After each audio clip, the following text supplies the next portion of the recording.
ঘরোয়া স্বাদের বেগুনির মজাই আলাদা। আমি আজকে ঘরোয়া পরিবেশে সুন্দর ফুলকো টেস্টি বেগুনি তৈরি করে দেখাবো। পাশে থাকবেন। আমি প্রথমে সব উপকরণগুলো সাজিয়ে নিয়েছি। এরপরে একটা পাত্রে বেসন, ঝালের গুঁড়ো, লবণ, হলুদ, জিরার গুঁড়া, ধনের গুঁড়া এগুলো সুন্দর করে একসঙ্গে দিয়ে মিক্সড করে নিব। অল্প অল্প পানি দিয়ে ব্যাটারটা আমি তৈরি করে নিব এবং হালকা একটু হাফ টিস্পুনের মতো বেকিং সোডা দেব। দিয়ে সুন্দর করে এই যে অল্প অল্প পানি দিয়ে ব্যাটারটা তৈরি করে নেব। ব্যাটারের কনসিস্টেন্সিটাও ঠিক কেমন হবে সেটাও আমি দেখিয়ে দেব। যখন আমার ব্যাটারটা রেডি করা হয়ে যাবে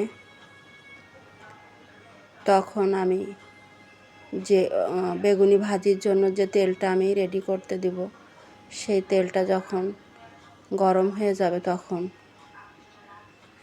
সেই তেলের 1 চামচ তেল গরম তেল আমি এই ব্যাটারের ভিতর দিয়ে দেব।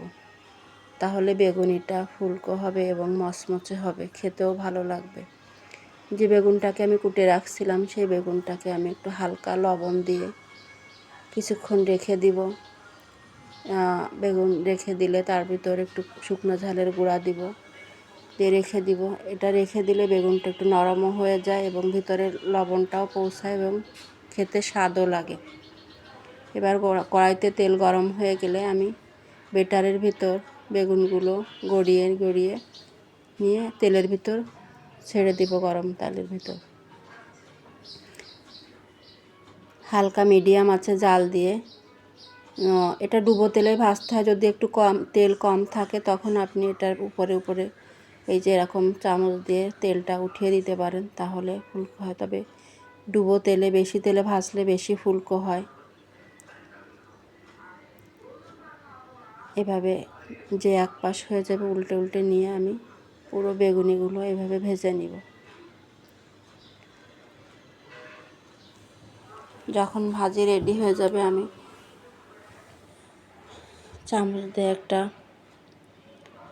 সব বেগুনিগুলো একটা প্লেটে আমি উঠাই নিব।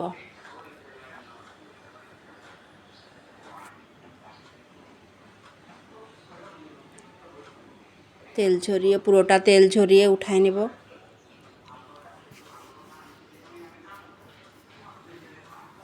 যে প্লেটে উঠিয়ে নিলাম।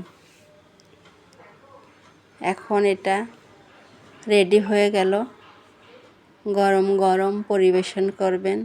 আশা করি ভালো লাগবে। এভাবে আপনারা ট্রাই করে দেখবেন। ভালো থাকবেন, পাশে থাকবেন। আল্লাহ হাফেজ।